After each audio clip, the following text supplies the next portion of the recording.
माँ भारती को प्रणाम करते हुए आप सबके गुरु माता पिता को प्रणाम करता हूँ। बच्चों को ढेर सारा लाड प्यार, सभी लोगों को सुबह की राम राम।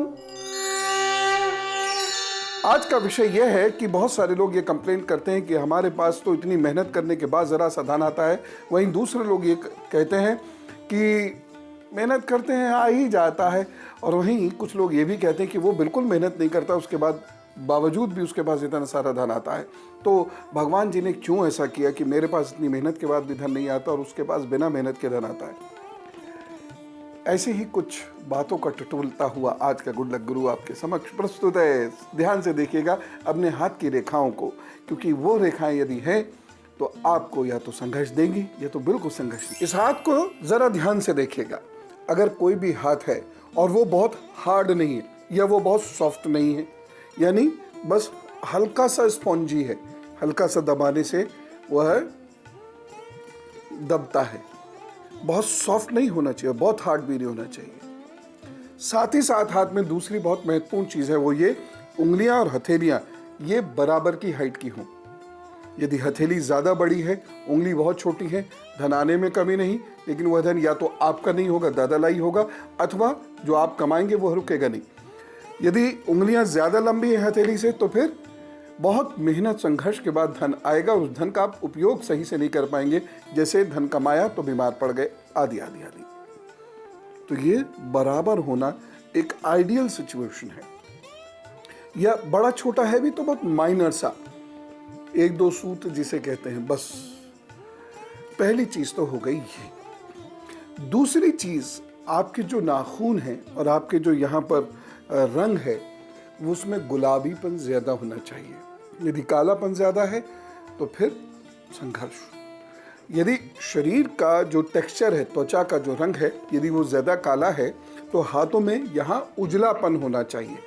शरीर के रंग के मुकाबले हथेली का ये हिस्सा अधिक उजला हुआ हो और उसमें ज्यादा दाग धब्बे ना हो, तब इस बात के संकेत मिलते हैं कि मेहनत का परिणाम सुखद होगा, शीघ्र होगा, आसानी से होगा। कुछ एक रेखाएं भी होती, ये तो एक जनरल हाथ की बात हो गई, लेकिन कुछ एक रेखाएं हाथ में ऐसी होती हैं जो यदि हैं तो एकदम निश्चिंत रहिए कि धन आएगा, आसानी से आएगा। और अगर कुछ ऐसी रेखाएं हैं जो मैं अभी दिखाऊंगा तो एकदम निश्चिंत रहिए कि धन आएगा और बहुत संघर्ष के बाद आएगा।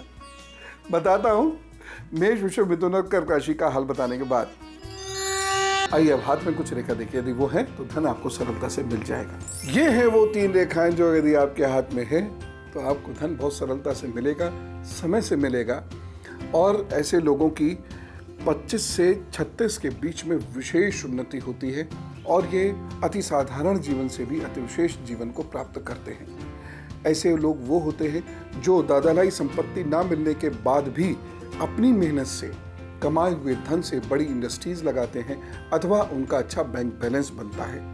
ऐसे लोग बहुत मेहनत तो ज़रूर करते हैं जीवन के प्रथम भाग में, परंतु उस मेहनत का उन्हें लाभ मिलता है और वो वेल टू डू ही नहीं बल्कि रिच की कैटेगरी में, अमीर की कैटेगरी में रखे जाते हैं। निश्चित रूप से इतना धन इन रेखाओं से हाथ में आ जाता है। लेकिन ये रेखाएं आसानी से नहीं होती, क्योंकि इन रेखाओं पर कटपीट बिल्कुल नहीं होनी चाहिए, बिल्कुल उतनी ही साफ होनी चाहिए जितनी मैंने आपको दिखाई। अगर इस पर कट का निशान आ गया तो गड़बड़ है। अगर कुछ रेखाएं ऐसी हों आपके हाथ में जो ये दिखा रही हों, और ख़ासतौर से आपके बच्चों के हाथ में जो ये दिखा रही हों कि धन के मामले में बिल्कुल जेब की स्थिति टाइट रहने वाली है, तो अभी से उसका इलाज करना शुरू कर दीजिए, लाभ होगा। बताता हूँ सिंह, कन्या, तुला और वृश्चिक राशि के हाल बताने के बाद अब मैं आपको हाथ पर वह रेखाएं दिखाता हूँ जो यदि है तो धन आएगा, लेकिन बहुत संघर्ष के बाद और जरूरत भर। गौर से देखिए इन रेखाओं को, समझ में कुछ नहीं आएगा। लेकिन अगर इतनी सारी रेखाएं आपके हाथ में हैं और वो इतनी सारी रेखाएं दूसरे को काट रही है इस तरीके से, तो इसका सीधा सा निर्णय ये लीजिए कि जीवन संघर्षपूर्ण।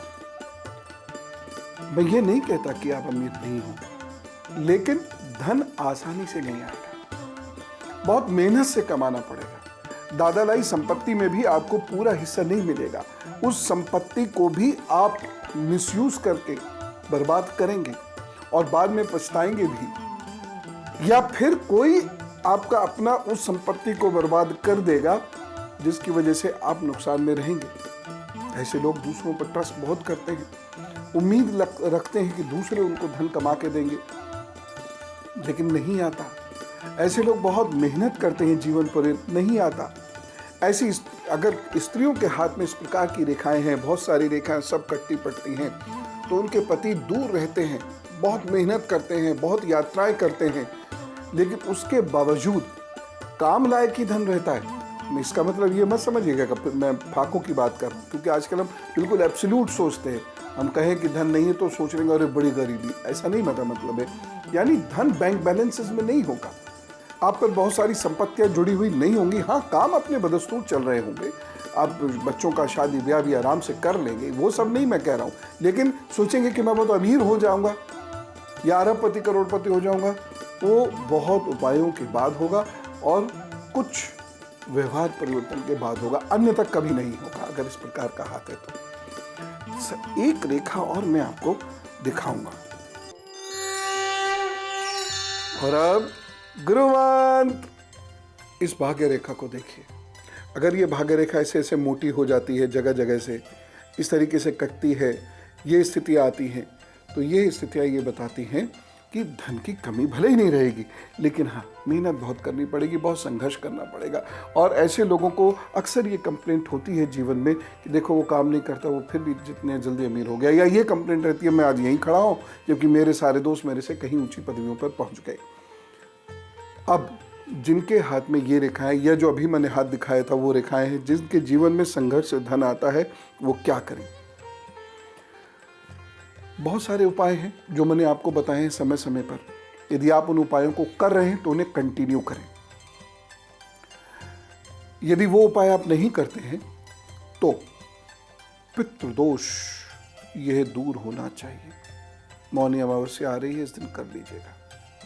पितृदोष वाले लोगों को हाथ में ऐसी रेखाएं देखने को आपको मिलेंगी, और साथ ही साथ इन लोगों के जीवन में बहुत संघर्ष से धन आएगा, ये तय है। दूसरी चीज, अनार के पेड़ की जड़ को नारंगी रंग के धागे से बांध कर अपने गले में पहने। और तीसरी चीज है, किसी सिद्ध स्थान में जाकर माँ लक्ष्मी का पूजन करना शुरू। सिद्ध स्थान में जाकर, घर पे नहीं होगा, महालक्ष्मी का पूजन करें। ऐं ग्रीं क्लीं नमश्चंडिकाय, इस मंत्र से महालक्ष्मी पूजन शुरू कर दीजिए। सिद्ध स्थान पर बैठिए और ये जप शुरू कर दीजिए। और यदि आप इस जप को स्फटिक की माला से करते हैं तो और भी अच्छा रहेगा। साथ ही साथ स्फटिक की माला एक पहन लीजिए, और टर्कॉइज कम से कम 15-16 रत्ती का चांदी में मढ़वा के उसको अपने गले में सिद्ध करने के उपरांत पहने। अगर ये नहीं पहन सकते तो चिंता नहीं, कनेर के पेड़ की जड़ को सिद्ध करके अपने गले में पहन लीजिए। महालक्ष्मी के मंत्र से इसे सिद्ध कीजिए, जो मंत्र मैंने बताया इसे सिद्ध कीजिए। उसके बाद देखिए जीवन में परिवर्तन कैसे नहीं आता है। ये मत कहिएगा साल भर के अंदर आपको टाटा बिरला होना है, वो अपने बस की बात नहीं है, तो बनाएंगे वो, लेकिन ये उपाय इतनी जल्दी असर नहीं करेंगे। लेकिन अगर आपने 3-4 साल कर लिए तो आप धन के मामले में कंफर्टेबल पोजीशन में होंगे, ये दावा है। अब मैंने बहुत बढ़िया बात बता दी आपको, पैसे ही पैसा होगा, ये तय है। मेरी बात पर विश्वास करके चलिएगा, आगे आगे आपकी इच्छा है, लेकिन मैं सही कहता हूँ। चलो, राम राम, नमस्कार।